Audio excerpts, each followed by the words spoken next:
أعوذ بالله من الشيطان الرجيم. بسم الله الرحمن الرحيم. اهدنا الصراط المستقيم صراط الذين أنعمت عليهم غير المغضوب عليهم ولا الضالين. آمين. حضرات، قرآن مجید کا یہ انتہائی حصہ گزر چکا ہے. 11.25 پارے ہو چکے ہیں، یعنی کہ 1/3 حصہ ہم سے رخصت ہو چکا ہے. آج ایک سورت شروع ہوئی، اس کا نام ہے سورت ہود.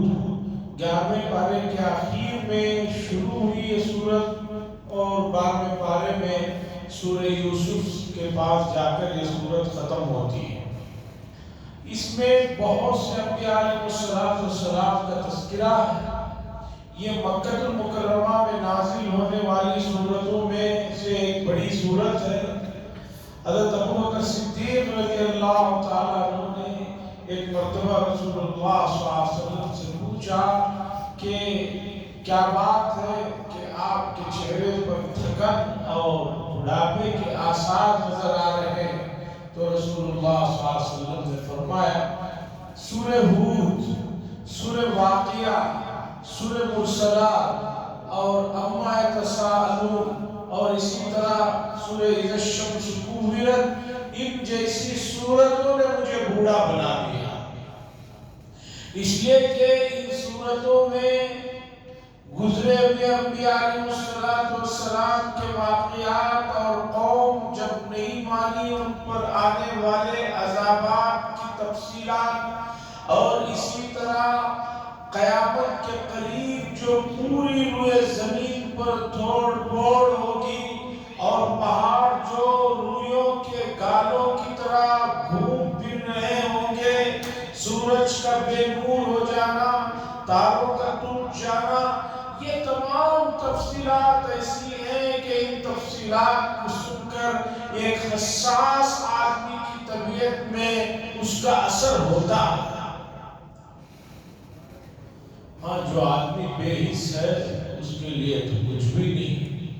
نزاکت کی طبیعت والوں کے بارے میں مشہور ہے کہ لکھنؤ میں نزاکت کا یہ عالم ہے کہ بعض لوگ جو ہے جوتا پہن کر بھی موز کے چھلکے پر پاؤں رکھ دیتے ہیں تو ان کو نزلہ ہو جاتا ہے.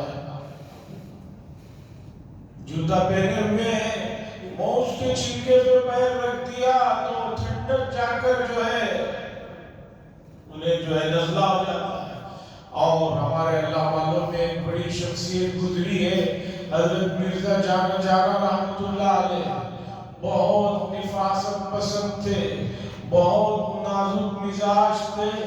ایک مرتبہ مجلس میں تشریف لائے تو آنکھیں سرخ تھی. شاگردوں نے پوچھا کیا بات ہے حضرت، آنکھیں بڑی سرخ ہو رہی ہے؟ تو حضرت نے فرمایا رات بھر میں نہیں سو سکا.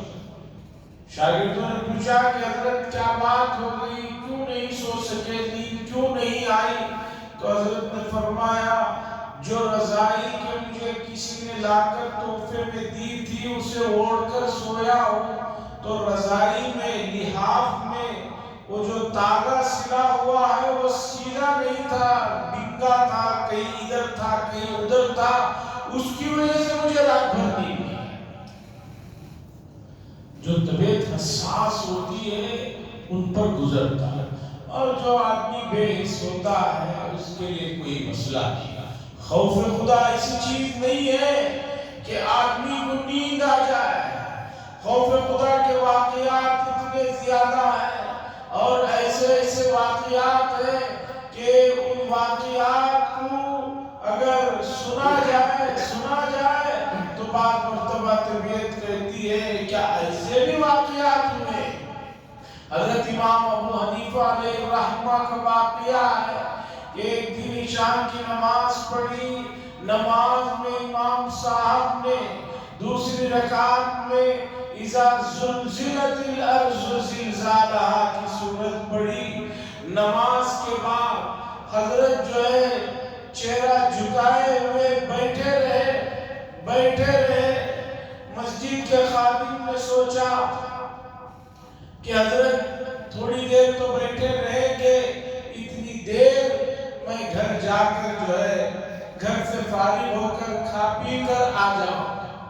وہ کہتے ہیں کہ میں گھر گیا اور جا کر گھر میں جو ہے کھانے کے بعد مجھے ایسے نیند کا غلبہ رہا کہ میں سو گیا. پھر فجر سے پہلے تہجد کے وقت میری آنکھ کھلی تو مجھے یاد آیا کہ میں تو مسجد بند نہیں کیا تھا، اور مسجد بند کرنے کے ساتھ ساتھ چراغ بھی بند کرنا تھا. میٹھے تیل کے چراغ سے روشنی ہوا کرتی تھی، کہیں وہ چراغ کا جو ہے تیل بھی نہ بجھ گیا ہو، چراغ بھی نہ بجھ گیا ہو تیل ختم ہونے کی وجہ سے. وہ واپس آئے تو فجر کی اذان کا وقت تھا. انہوں نے دیکھا حضرت امام ابو حنیفہ علیہ الرحمہ اسی حالت میں بیٹھے ہوئے ہیں جس حالت میں یہ چھوڑ کر انہیں گئے تھے.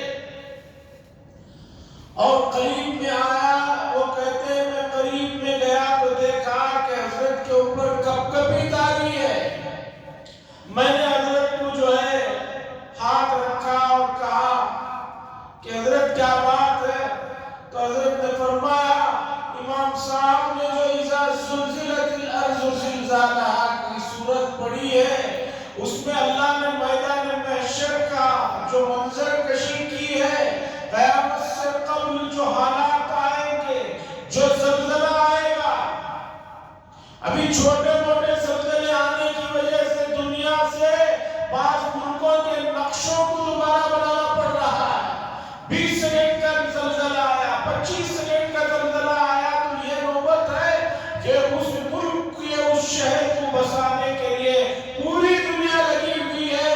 پھر بھی نہیں کہا جا سکتا کہ کب تک وہ شہر بس جائے.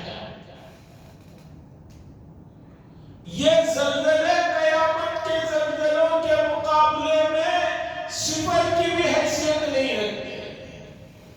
اذا زلزلت الارض زلزالها واخرجت الارض اثقالها وقال الانسان ما لها. زمین اپنے تمام خزانوں کو نکال کر باہر ڈال دے گی. جن خزانوں کی تلاش کے لیے ایک ملک دوسرے ملک پر جو ہے حملے کر رہے ہیں کہ بھئی ان کی زمین کے اندر بڑے خزانے ہیں، قیامت کے قریب زمین اپنے اندر کے تمام خزانوں کو نکال کر ڈال دے گی. وقال الانسان ما لها. انسان کہے گا کہ تجھے کیا ہو گیا ہے؟ اس میں جو مضمون بیان کیا ہے اللہ تعالیٰ نے، حضرت امام ابو حنیفہ صاحب اس سورت کو سن کر جو کانپنا شروع کیے ہوئے ہیں. تو جب وہ موصل صاحب آ کر انہوں نے جب حضرت کو بات کی تو حضرت امام ابو حنیفہ علیہ الرحمہ نے فرمایا اچھا تم چراغ بند کرنے کے لیے آئے ہو، چراغ بند کر دو میں چلتا ہوں. موصل صاحب نے بتایا کہ حضرت کہاں جائیں گے؟ ابھی تو فجر کی میں اذان دینے والا ہوں. پوری رات اسی کیفیت میں گزر گئی ہے. خوف خدا ایسی چیز ہے، خوف خدا ایسی چیز ہے. تو سوچئے کہ رسول اللہ صلی اللہ علیہ وسلم نے فرمایا کہ سورہ ہود کے مضامین اور اسی طرح سورہ واقعہ، مرسلات اور اذا الشمس کوورت اور اما یتساءلون کے مضامین نے مجھے بوڑھا بنا دیا. حضرت ہود علیہ السلام کا واقعہ، یہ جو قوم تھی ان کی جو ڈیل ڈول تھی، ان کا جو جسہ تھا، یہ بہت طاقتور لوگ تھے.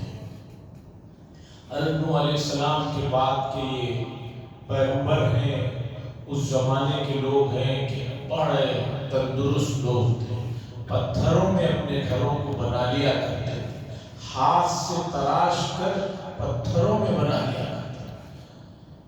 ابھی تک یہی نہیں پتا چلا کہ مصر میں جو اہرام مصر ہے، پیرامڈز جسے کہا جاتا ہے، موسیٰ علیہ السلام کے زمانے میں جو ہوا ہے تعمیر، وہ کس طرح اتنے بڑے بڑے پتھر رکھے گئے، بنائے گئے، آج تک اس کا کسی نے کوئی صحیح جواب نہیں دیا.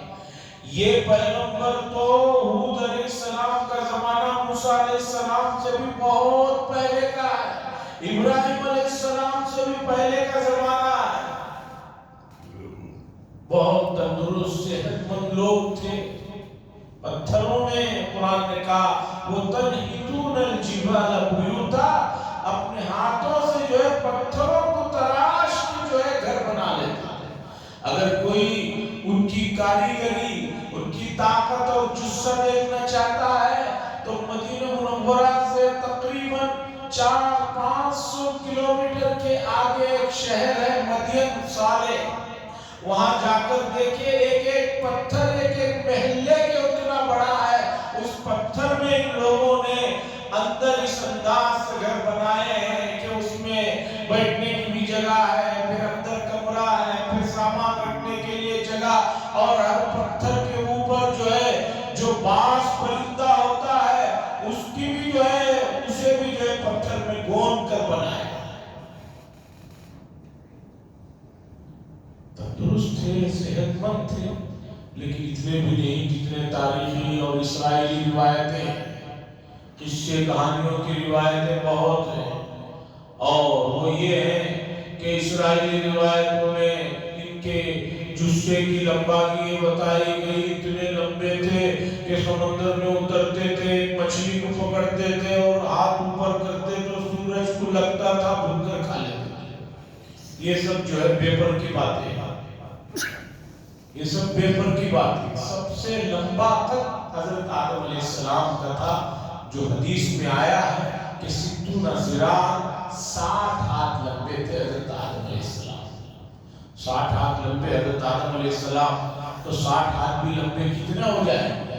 اور روایتیں گھڑنے والوں کو پتہ نہیں، زمین اور سورج کے درمیان میں 33 لاکھ کلومیٹر کا فاصلہ ہے۔ اسی طرح یاجوج ماجوج کے سلسلے میں ایسی پیپر کی چیزیں کہ یاجوج ماجوج ایسے ہیں ویسے ہیں، ان کے 2 بڑے بڑے کان ہیں، ایک کان کو بچھو کر سو جاتے ہیں، دوسرا کان موڑ لیتے ہیں۔ یہ سب پیپر کی باتیں ہیں، اس طرح کی کوئی مخلوق نہیں ہے۔ یاجوج ماجوج کے سلسلے میں اس طرح کی جو قصے کہانیاں ہیں یہ کوئی حقیقت نہیں۔ بہرحال حضرت ہود علیہ السلام کا تذکرہ قرآن نے اس صورت میں انہی کے نام سے رکھا۔ بڑی جو ہے زبردست قوم تھی، لیکن نبی کی بات کو نہیں مانا، نبی کا ہنسی مذاق کرنے لگے اور یہ کہنے لگے کہ جو لوگ تم پر ایمان لائے ہیں وہ بھی بڑے چھوٹے درجے کے لوگ ہیں، کم حیثیت کے لوگ ہیں، غریب لوگ ہیں، فقیر مسکین لوگ ہیں۔ ہر نبی کو ماننے والوں کے اوپر یہی الزام رہا کہ وہ کم حیثیت کے لوگ ہیں۔ ان لوگوں نے حیثیت کو جو ہے اس طرح دیکھا کہ وہی حیثیت جو ہے وہ مالی حیثیت ہوتی ہے۔ قرآن نے فرمایا ان اکرمکم عند اللہ اتقاکم، لوگوں اللہ کے نزدیک احترام اور عزت اور مقام اور پوزیشن جو ہے صرف اس شخص کے لیے ہے جو سب سے زیادہ اللہ سے ڈرنے والا ہے اور تقوی کو اختیار کرنے والا ہے۔ تقوی کی دولت کا سب سے بڑا فائدہ کیا ہے؟ سب سے بڑا فائدہ یہی ہے کہ متقی حضرات اللہ کے محبوب ہیں۔ الا ان اولیاء اللہ لا خوف علیہم ولا هم يحزنون۔ 11ویں پارے کی آج آیت آپ نے سنا، اللہ نے فرمایا سن لیجئے بات کان کھول کر، جو اللہ کے دوست ہیں نہ انہیں کوئی خوف ہوگا اور نہ وہ غمزدہ ہوگا، نہ وہ فکر دامن ہوگا۔ پھر اللہ نے بتایا کہ متقی کون ہے؟ الا ان اولیاء اللہ لا خوف علیہم ولا هم يحزنون۔ متقی اور اولیاء کون ہے؟ اولیاء، ولی کی جمع اولیاء کون ہے؟ اللہ نے فرمایا الذین آمنوا وکانوا یتقون، وہ لوگ جو ایمان لاتے ہیں اور جنہوں نے تقوی کو اختیار کیا، یہ اولیاء ہیں۔ اللہ کا دوست ہر آدمی بن سکتا ہے۔ رسول اللہ صلی اللہ علیہ وسلم نے سب سے بڑا انقلاب جو مکے کے اندر آ کر مکے کے اندر آپ نے برپا کیا وہ یہی ہے کہ اللہ کے نبی صلی اللہ علیہ وسلم نے بتایا لوگوں ہر انسان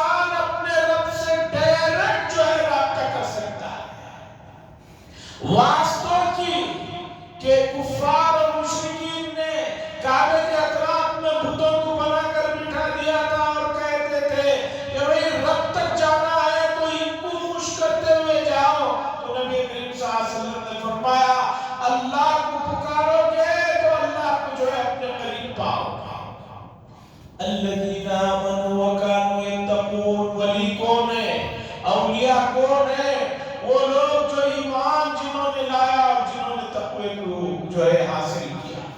آج تقوی جو سب سے بڑی دولت ہے، جس کا سب سے بڑا فائدہ آدمی اللہ کا مقرب بن جاتا ہے، آج اس دولت کو حاصل کرنے کے لیے امت کے اندر دلچسپی نہیں ہے. معمولی ایک بڑے آدمی کا قرب حاصل کرنے کے لیے، ایک عہدیدار کے قریب جانے کے لیے لوگ کتنے پاپڑ بیلتے ہیں، کیا کچھ اس کے بارے میں پوچھتے رہتے ہیں. کس وقت ان سے قریب ہونے کے لیے موقع مناسب ہے، ان کا موڈ کس وقت ٹھیک رہتا ہے، ان کا کیا ٹھیک رہتا ہے، کیا چیز انہیں پسند ہے.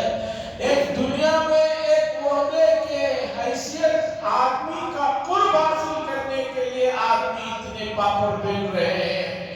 عزیزوں، اللہ کا قرب اس سے بڑھ کر اور کیا دولت ہو سکتی ہے.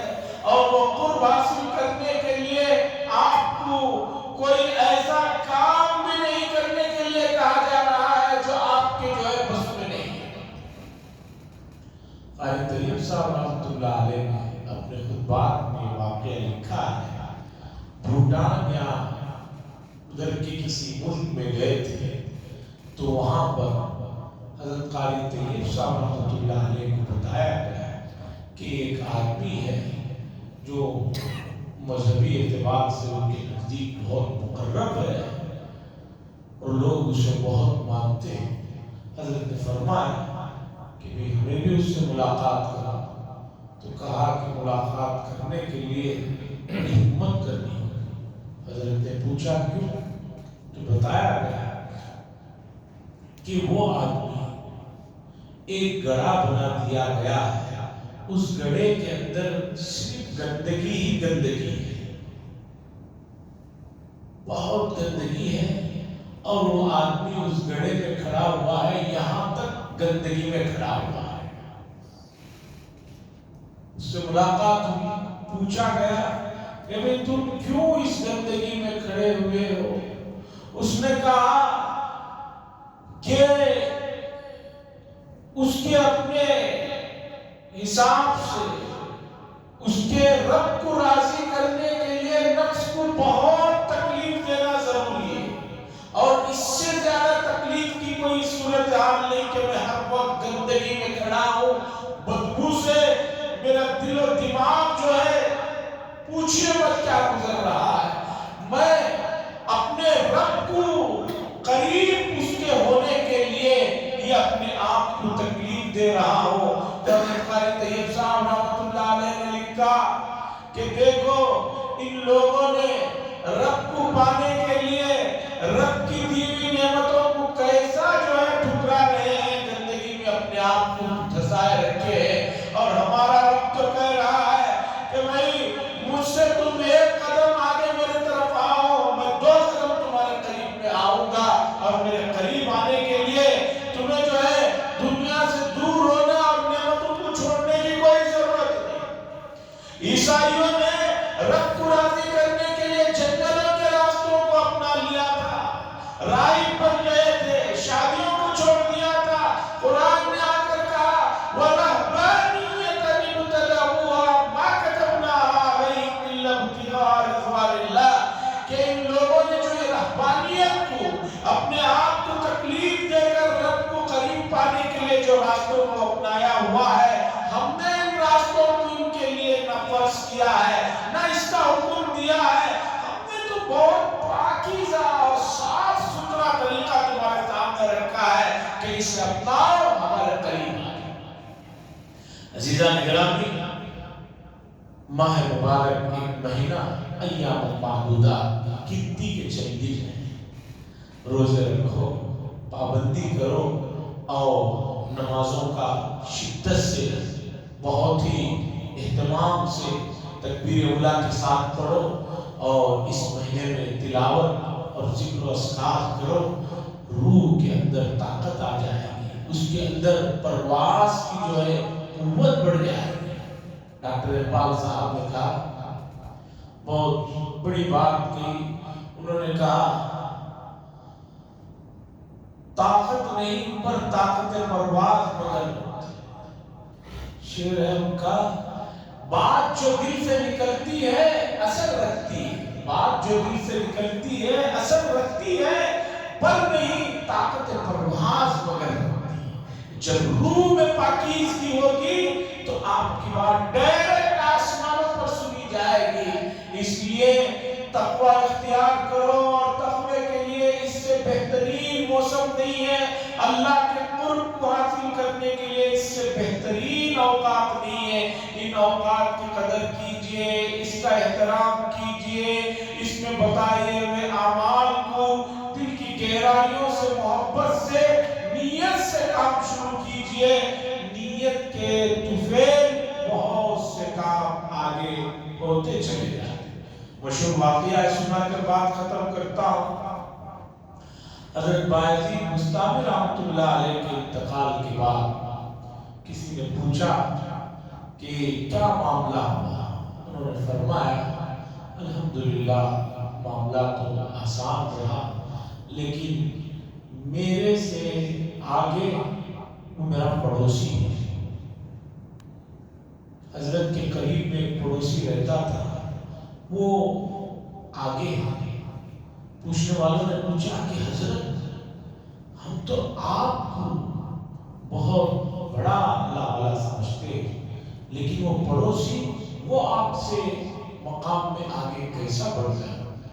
تو حضرت نے فرمایا، اس پڑوسی کی ہمیشہ یہ نیت ہوتی تھی اور اللہ سے کہتا تھا کہ اللہ میں آپ کے قریب آنا چاہتا ہوں جس طرح بایزید بستامی آپ کے قریب ہے، لیکن اے اللہ میرے پاس نہ اتنا علم ہے، نہ اتنا وقت ہے کہ میں اتنا ذکر کر سکوں، اتنی محنت کر سکوں، بس میری خواہش ہے کہ میں ان کے قریب آ جاؤں۔ تو اللہ تعالیٰ نے فرمایا، اس بندے کی اس نیت کی وجہ سے ہم نے اسے اتنا بڑا مقام دیا۔